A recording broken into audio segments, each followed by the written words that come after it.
Everything you're seeing and hearing in this video is being run through this switcher right here, which is the Cinetreak Touch-S, and I would like to touch yes on some of the features of the Touch-S. I've got several cameras connected. This is my Sony FX3 with my Sigma 20mm 1.4 lens. This is my Sony a7S III with a 50mm 1.8 lens. This is my Sony a7 IV with my 24mm f1.4. And this is my Sony ZV-1F little point and shoot camera overhead. I wish I could zoom in more, but this is about as close as we can get. Cinetreak did send the Touch-S at no cost for me to check out, but as usual, I am under no obligation to make a video, say anything, do anything. There's zero obligation on my part. They actually sent this way over like 6 months ago at this point. So no obligation, just no duress. I'm making this video because I actually want to make this video because I think switchers are interesting. And this switcher specifically is interesting because it kind of bridges a lot of gaps and incorporates some pretty nifty features.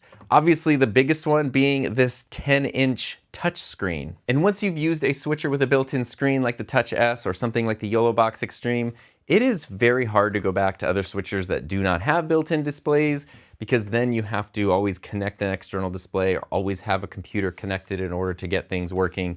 This right now is a totally standalone unit. I have all of my video sources coming in here. I have my audio source. This is the Rode Wireless Micro connected to one of the 3.5mm inputs. There are two 3.5mm inputs, and it's all just being recorded to an SD card in the switcher itself. Now the MSRP on this switcher is $799, so it is not the cheapest switcher around, but it's also not the most expensive. It is, you know, above the lower end ATEMs, but it's below like the full Rodecaster Video, the YOLOBOX Ultra, obviously the YOLOBOX Extreme and stuff like that. So it's kind of right in that mid-range zone of 1080 video switchers. And just to be clear, this is a 1080 video switcher. There is something you need to look out for that happens a lot in product listings, not just from Cinetreak, but from lots of companies.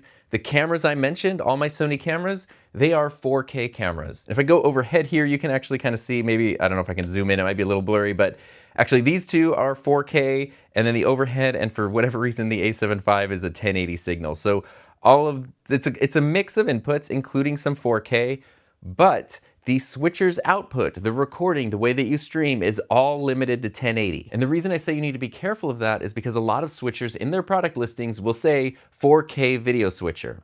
And they're kind of getting by on the technicality that it means they can switch between 4K video signals, just like I'm doing right now.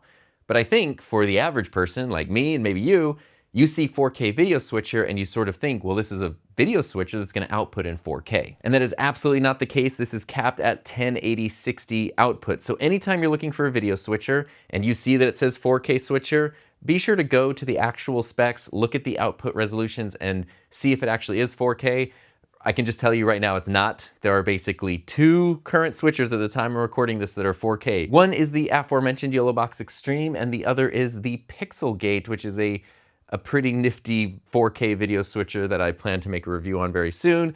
And these have MSRPs of about $2,000. So you're really not going to get into the world of 4K video switching currently for less than $2,000. And even at that price point, you have two options basically for things that are actually viable. Anything else you see that says 4K video switcher probably means it can take 4K inputs, but it's still a 1080 switcher. It's kind of a pet peeve of mine. I wish companies were a little less obtruse about that. So just be aware of that when you're shopping for switchers. Now, on to all the things that this one can do, which is pretty cool. You can kind of see on the back right here, I have 4 HDMI inputs being connected here, and I actually even have an HDMI output from one of the outputs. But if you notice, what's pretty cool is every one of these inputs and even one of the outputs has an SDI option. So they're not dual. You can't do HDMI and SDI simultaneously, but you can choose what you want for each of these. And then you do have your two 3.5mm mic inputs. You do have a headphone output. You have 2 HDMI outputs. You have a USB-A input. You have a UVC, USB-C output, so that's if you want to connect this and use it as a switcher with like Ecamm or OBS or something.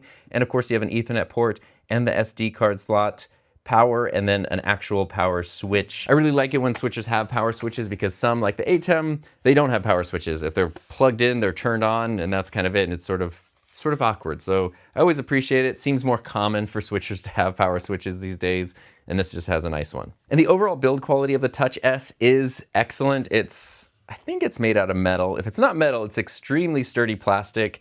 It is one of the more premium switchers that I have. I would say it's easily on par with the build quality of the Rodecaster Video, which is kind of a gold standard for me in terms of build quality. Of course, it has this beautiful 10-inch display. You have a T-bar, you have physical buttons, so you have your program and your preview controls for everything here, your cut controls, and then you also even have a PTZ control option. This is a little bit unique because in a lot of cases you find yourself actually choosing between touchscreen or physical controls, and this one has both. And it actually even has a full host of physical controls, which is pretty cool. And the touchscreen, as you can probably see from here, is very big, very bright, and relatively easy to understand. It's not everything is always super clear, but right now I'm on this home page, so this is just sort of all my basic controls. We've got a clock, which I actually have set incorrectly. This is graphics and things that I have loaded in. This is my recording controls, my streaming controls, video playback, and then we also have things like our transition speed, logos we might want to put up. If you're doing PTZ controls, you can do that stuff here. And then every one of these options takes you to a different options page. And then you do have, like I mentioned, program and preview. So if I press this top row of buttons, it's just going to switch to these controls. And if I press the bottom row and then either do the T-bar to transition, boop, boop, or I can then cut, boop, boop, or I can even do automatic depending on whatever transition I have set right there. And that's pretty standard. Personally, I like to use the program ones just because I tend to be a solo creator and by myself, so doing that is pretty easy. But if you're in a more traditional broadcast or an event environment, then you usually use the preview. You know, you will have your current stuff here, you'll have your next here, and then you can cut between them. And if you're lucky enough to work in a situation where there are camera operators and headsets, you can actually communicate to people and let them know, like, ready camera 3, take camera 3, ready camera 2, take 2. And that way it becomes very, very smooth and very, very professional. What I do is different. I just push the button for the thing I want to see. And we do have lots of different transitions. If I go in here, we can change the duration, we can change different colors, so you can customize a lot directly in here. And you know, there are some fun ones like, wait, no, I didn't change that. There we go, look at that. We're like there we go, split screen. I don't know, you can do all kinds of nifty transitions here, and the T-bar works exactly like you would expect it to, which I know is kind of a silly thing to say, but some switchers, the T-bars are like almost backwards, like they work more like buttons and switches rather than transition bars, T-bars, and this one works like you would expect. We do have a page of audio settings, which is very, very nice. Obviously, touch controls makes everything mostly pretty easy here. So we have our program output, and then each individual input can have its own audio. We have media, so if we have videos, we can have the audio from that. We have our 2 mics, and we have our headphone outputs. Now, a couple of things about this. So first, the really, really good. If you notice, every single input has its own delay option. So you have the gain, and then you have this little other second thing, which is the delay. So right now I have a 0.05 second delay, which is keeping everything in sync using my 4 Sony cameras and recording at 30 frames per second. But something I really love that's not super common, like the YOLO box has it, is you can add delays to every one of your audio inputs. So that means if you're using different devices, like you're not using all the same type of camera that I am right now, or you're running different types of audio and you notice one, you know, if camera 1 is sort of, its audio slightly out of sync from the other cameras, you can dial things in individually, which is hugely powerful. It is a little bit of a pain though. The downside to this is that these little things are so hard to dial in precisely. It took me a long time to put 0.05 on there because it's like, it just goes, you know, 0.1, 0, 0.2, and I'm trying to just dial in 0.05. The granular controls are pretty difficult, and there isn't just like a twist knob or something that you can use instead. You have to use that, and I definitely do struggle to really fine-tune those levels sometimes, which is very important when you're dealing with something like audio sync, because if it's off just a little bit, it's very obvious. The other downside I've noticed here, well, I'll talk about it here. The headphone output, this is very, very cool. It's really, really low, even when you max it out. So basically whatever headphone preamp is in this is pretty weak, And if you're trying to monitor your audio, like if I were wearing headphones right now, I would basically not be hearing anything. I could kind of hear that like there's audio happening, but it's not like, you know, listening to the Rodecaster where you're full on like podcast studio sound. That's not happening at all. This is barely enough to let you know that there is audio happening, and that's it. But you do have a few options with these. So for example, input 1, I could turn that on if I wanted to use audio from that. If I tap that again, it will now be AFV, which is not America's Funniest Videos. It is Audio Follows Video. And that basically just means that if I cut to that source, it's going to include that audio, or I could tap it again to turn it off. And the same is true for all of these. The microphone inputs, you can tap them once to go to line and then again to go to mic. Audio follows video is something that's been around a very long time, and that just basically means you're bringing in the audio from whatever source you're selecting. So that's something that could be helpful. Say you're doing like a sports event and you cut to a camera that's near a crowd, you would hear the crowd noise. Or you're doing like a more traditional broadcast and say there's like a reporter on camera 2 and they have a microphone connected to camera 2, you cut to that and you're gonna be able to hear their audio and then cut back. There's different ways to do it, but essentially you're just bringing in the audio from that source if you want to.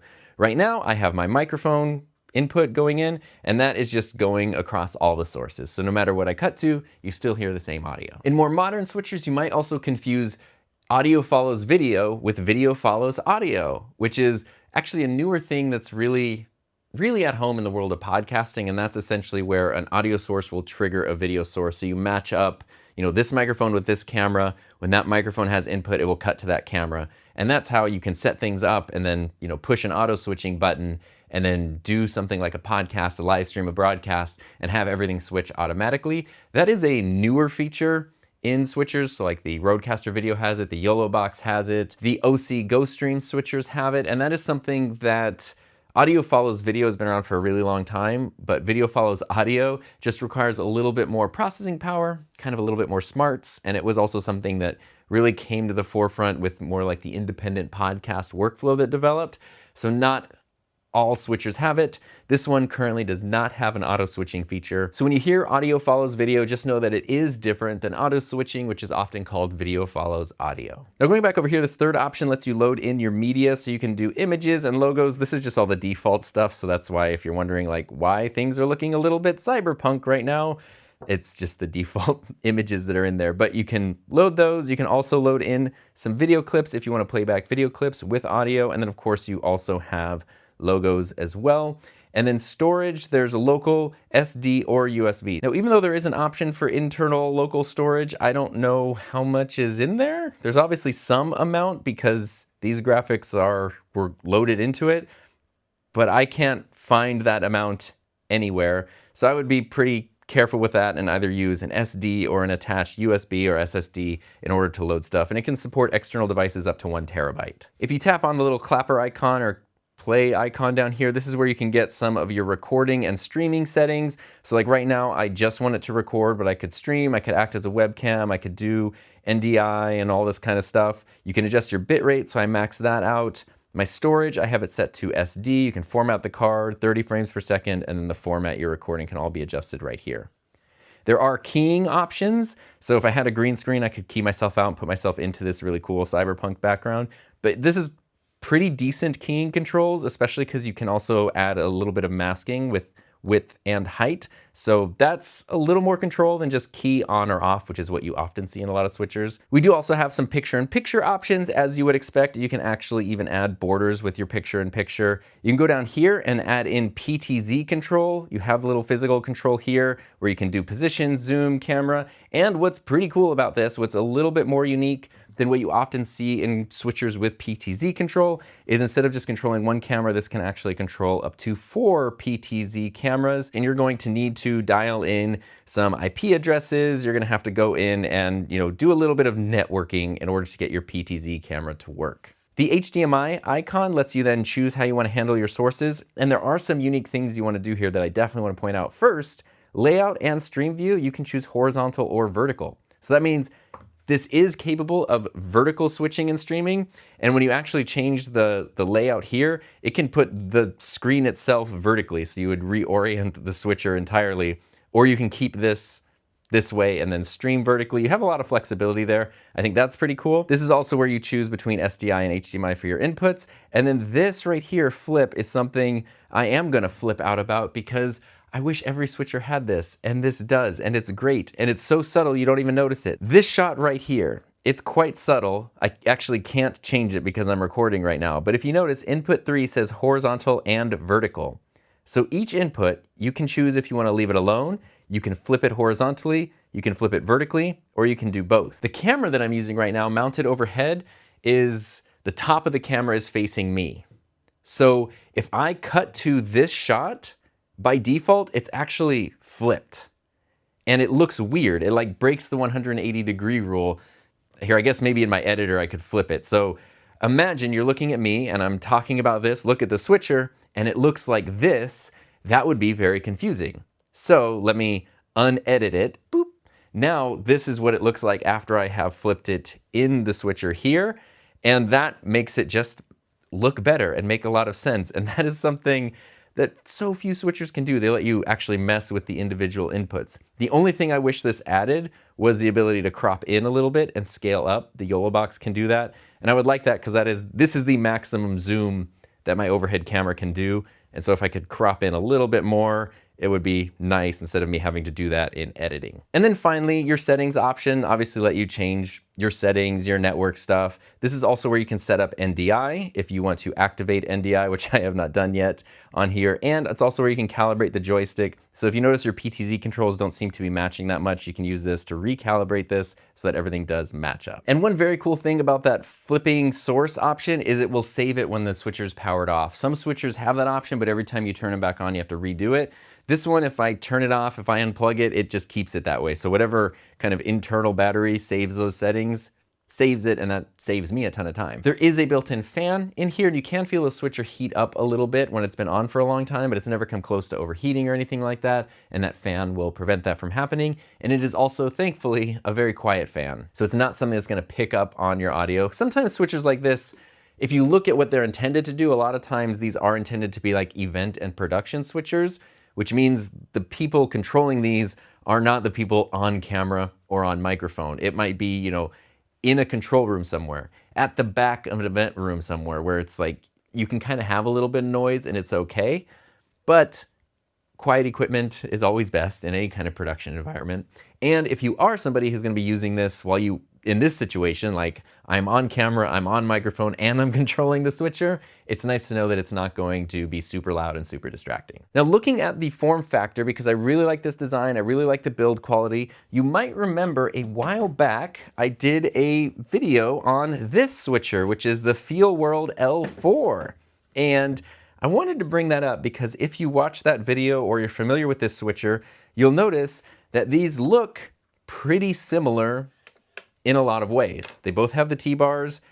The Feelworld monitor or Feelworld switcher does not have as many physical controls. You just have your selector buttons right here. You don't have program and preview. You don't have PTZ controls. You don't have quite as much, but you have it's also a 10-inch display, and it's also a very, very nice touch display. But since that touch screen is such a highlight feature of the Cinetreak, I did want to bring in the Feelworld just to kind of compare the two, because there are situations where the Feelworld might feel like a better option and it is a little bit cheaper. So like I mentioned, the Cinetreak has an MSRP of $799 and the Feelworld has an MSRP of $539. So that's a pretty serious difference in price between these two. But the way you kind of want to look at it is that the Feelworld is a switcher and the Cinetreak does lean more towards full production, just with the way that you can add in media, the way that you can tinker with your audio, the way that you can, you know, do program preview, the keying. It is just a little bit more fully featured, whereas this has some of those features, but it's really more like we are switching between our sources and sending it out somewhere or recording it. The Feelworld does not have any native streaming built in, and it does have two SDI options, one output and one input, but it does not have like the SDI equivalent for every input and output source that the Cinetreak has. So that might sound like I'm sort of taking some digs at the Feelworld L4, but I'm not. Really just think of this as a switcher. This is a thing where you're going to switch sources and then send that out somewhere, whereas the Cinetreak, again, more of a full type production switcher. It does not have the full capabilities of something like a YOLO box where you can create really amazing scenes and interactive live scoreboards and bring in remote guests and pop up live stream comments. It doesn't have the audio capabilities or the scene building capabilities of something like a Rodecaster Video, but it is also hundreds and hundreds of dollars less than those things as well. So again, I just want to remind you that the Feelworld L4 exists, and if you want a simple switcher, that's the way to go. If you're looking for something a little more advanced and you really like this form factor, especially the really fantastic built-in display, then the Cinetreak could be a way to go. And if you want to move into the world of more advanced full-on production suites, that's where something like a YOLO Box Extreme, especially if you want that 4K workflow, or something like a Rodecaster Video, especially if you want that really high quality audio, that's kind of a place to go. And again, as I wrap this up, I want to remind you that everything you've seen and heard from this has been recorded through the Cinetreak Touch-S via an SD card, which is usually not how I record on switchers. Usually I'll attach an SSD, but I don't know, it just seemed kind of super convenient to take the SD card out of my camera and pop it in here. So I gave it a try. Seems to have worked really well. I've recorded 40 minutes of raw footage at this point, and everything has worked great. If you're in the world of production, whether that's on the professional side of things or the personal side of things, we are luckier than ever right now because there are so many options when it comes to video switchers and mixers and stuff like that. So I do have an entire playlist put together of some of the different reviews and comparisons that I've done. So check those out if you want to try to find the switcher, if you want to switch to the switcher that's best for you.